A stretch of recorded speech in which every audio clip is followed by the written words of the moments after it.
जय हिंद दोस्तों, उम्मीद करता हूँ आप सब अच्छे होंगे और अपनी प्रिपरेशन बहुत ही अच्छी तरीके से कर रहे होंगे। तो आज हम बात करेंगे कि यूपीएससी प्रीलिम्स और मेंस के लिए हमें मतलब लगभग कि कितने जैसे कम दिनों में, कम समय में हम उसका प्रिपरेशन कर सकें। जो सब्जेक्ट हम बताएंगे इकोनॉमी, जो भारतीय अर्थशास्त्र है। तो हमारे जो मेंटोर हैं उन्होंने जो बताया है कि पहले हमें क्या जानना है, पहले जानना ये है कि जैसे इकोनॉमी है तो आखिर इसमें जैसे नीड्स जो शब्द आता है या उसमें रिसोर्सेज जो शब्द आता है, डिमांड सप्लाई आता है, तो ये जितने इम्पोर्टेंट शब्द पहले हमें जानना होता है। तब मैंने कौन कौन सा आपका सिलेबस है इसका, इसी का अकॉर्डिंग आप प्रतिदिन मैं आपको बताऊंगा, उसका रिवीजन मैं आपके साथ करूंगा। ठीक है, इंडियन इकोनॉमी का। चलिए हम शुरू करते हैं। देखिए, इकोनॉमी जो आप देखेंगे इसमें आपको आवश्यकता पढ़ना होता है, साधन पढ़ना होता है, समाधान नहीं साधन। इसे बोलते हैं हम रिसोर्सेज। रिसोर्सेज क्या होता है, नीड क्या होता है, डिमांड एंड सप्लाई क्या होता है, अपॉर्चुनिटी कॉस्ट क्या होता है यानी अवसर लागत क्या होता है। यानी कि इसमें आपका आता है जैसे कि फैक्टर ऑफ प्रोडक्शन हो गया, उत्पादन के साधन, जैसे लैंड हो गया, लेबर हो गया, है ना, जैसे आपका कैपिटल हो गया। तो कैपिटल से भी क्वेश्चन बनता है प्रीलिम्स में। जैसे एंटरप्रेन्योरशिप हो गया, तो इससे भी क्वेश्चन, क्योंकि अभी देख रहे हैं कि पूरे भारत में ग्रेजुएशन कोई आईआईटी किया हुआ है ना। तो वो सब बच्चे क्या है कि आज जो एंटरप्रेन्योरशिप जो है इसमें भाग ले रहे हैं कि नहीं। तो ये भी आपसे क्वेश्चन इससे तो बन ही सकता है। अब जैसे मार्केट है तो मार्केट से क्वेश्चन बन ही रहा है। अब देखेंगे नेशनल इनकम, इसमें बहुत सारे आप टॉपिक देखेंगे, धीरे धीरे हम चर्चा करेंगे आगे नेक्स्ट वीडियो में। ठीक है, जैसे इन्फ्लेशन, तब इन्फ्लेशन होता क्या है भाई, महंगाई बढ़ रहा है ना। परचेजिंग पावर क्या होता है, ये सब इन्फ्लेशन में समझना होता है। अब सेविंग और इन्वेस्टमेंट क्या है, यानी कि इन्वेस्टमेंट क्या है सवाल आता है ना, ये भी हमें जानना होता है। फिर फिजिकल पॉलिसी क्या होता है, जिसे बोलते हैं वित्तीय नीति।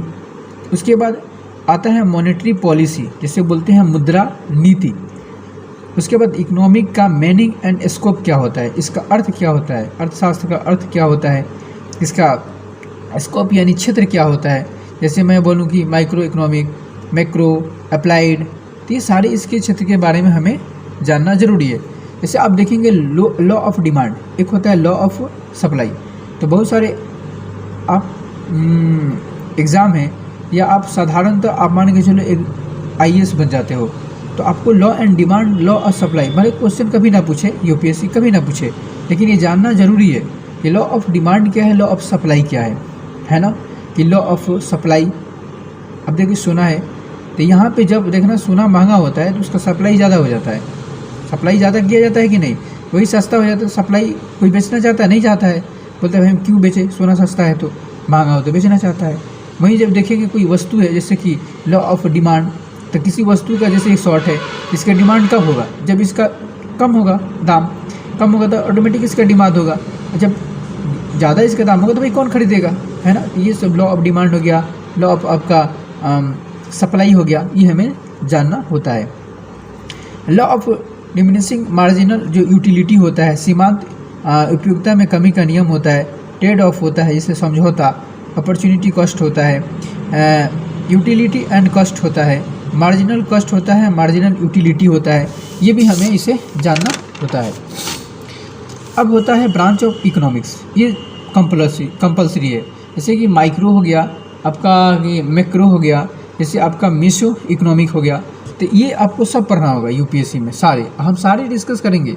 हम जितने अपने जो सर से पढ़ा है उसका हम आपके लाइव तो नहीं आ सकते क्योंकि मेरे उतने फॉलोअर हैं नहीं, लेकिन हाँ मैं आपसे डिस्कस बिल्कुल करूँगा, सारे वीडियो अपलोड करूँगा जितना, क्योंकि हमारे में इंट्रोड्यूस आज 21 तारीख था, तो इसमें ये सिर्फ जितना मैं चीज़ें बता रहा हूँ, तो ये आज 20 तारीख था सॉरी, इसमें मैं जितनी चीज़ें आपको बता रहा हूँ सारी चीज़ें इसमें है।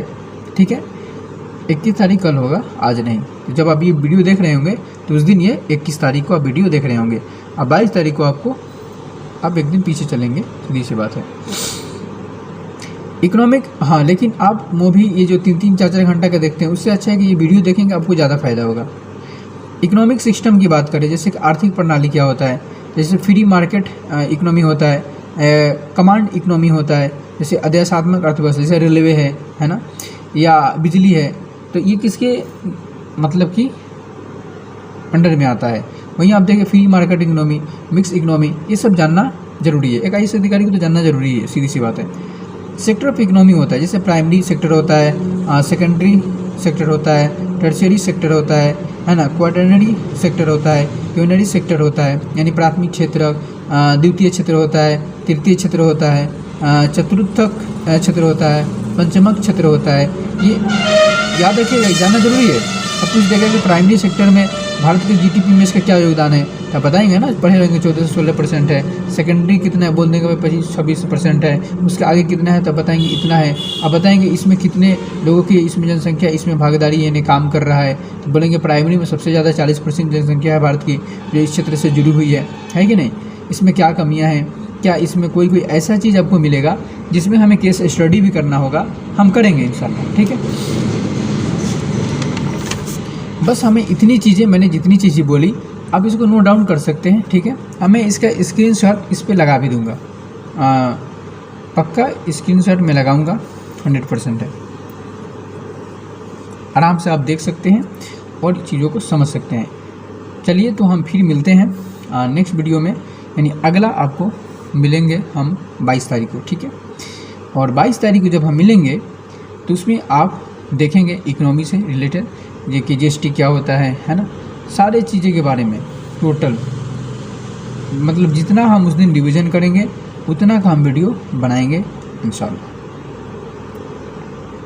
चलिए हम फिर मिलेंगे नेक्स्ट वीडियो में, तब तक के लिए आप सभी को अस्सलाम वालेकुम, सत श्री अकाल, नमस्कार।